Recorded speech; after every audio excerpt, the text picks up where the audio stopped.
As cidades industriais nascem entre os séculos XVIII e XIX num contexto de revoluções. Em 1750, a Inglaterra começa a mudar o seu modo de produção para artesanal e muda para as fábricas. É isso que conhecemos como Revolução Industrial. No mesmo século, a Revolução Francesa marca o fim da monarquia absolutista e os privilégios dos reis e da igreja, a ascensão da burguesia e da democracia liberal.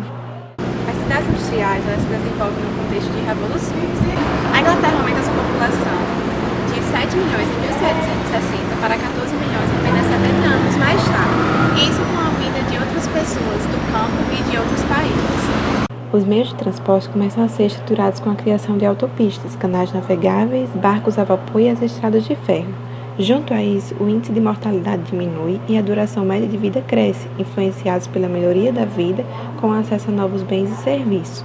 Os benefícios das cidades industriais logo começam a ser substituídos pela miséria, com o crescimento desordenado, com as habitações sem condições mínimas de higiene, salubridade, poluição e com as doenças da própria fábrica.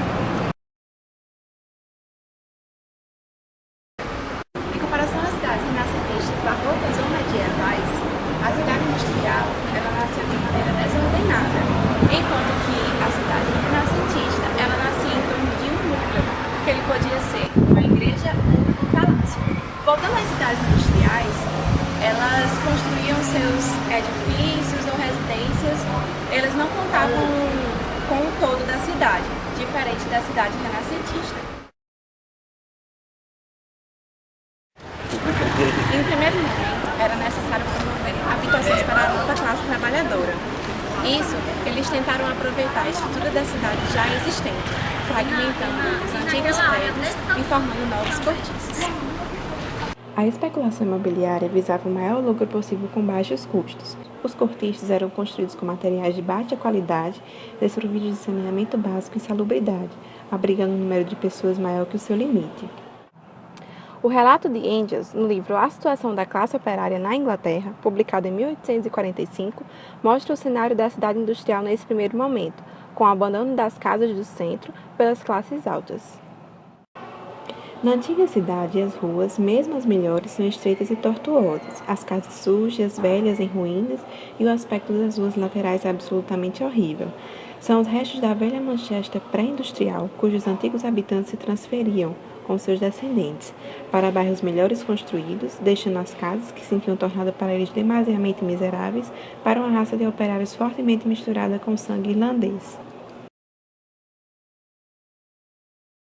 A estruturação dos centros urbanos levou à formação de áreas periféricas, onde as classes altas saíram do centro antigo da cidade e foram para áreas mais longes, onde eles poderiam construir jardins maiores e também uma melhor qualidade de vida, sem contar que eles não estariam perto daquela zona de perigo das cidades.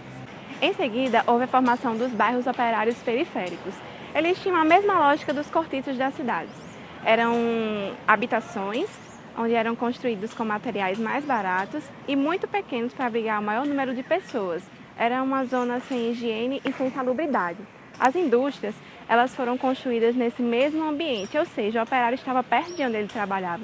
No entanto, essa não era uma zona muito boa de morar, pois era onde as doenças eram prolíferas e havia muita poluição por conta das fábricas.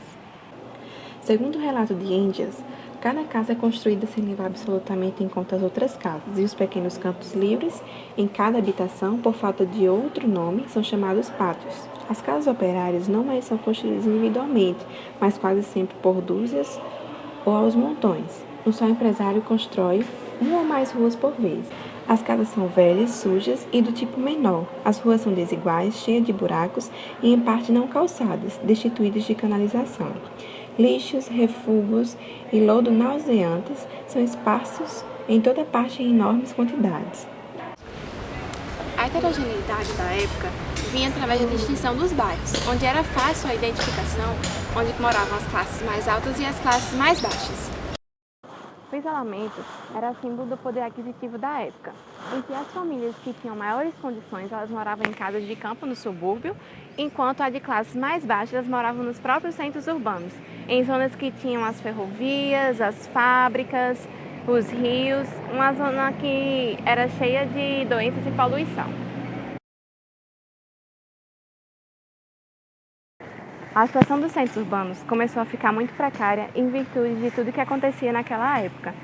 Então, isso começou a ser muito questionado e discutido, principalmente em relação à classe trabalhadora que morava nesse meio. A burguesia dominante preocupa-se com a estabilidade social, seja por questões de saúde pública, com o reaparecimento da cólera, seja por possibilidades de revoltas sociais.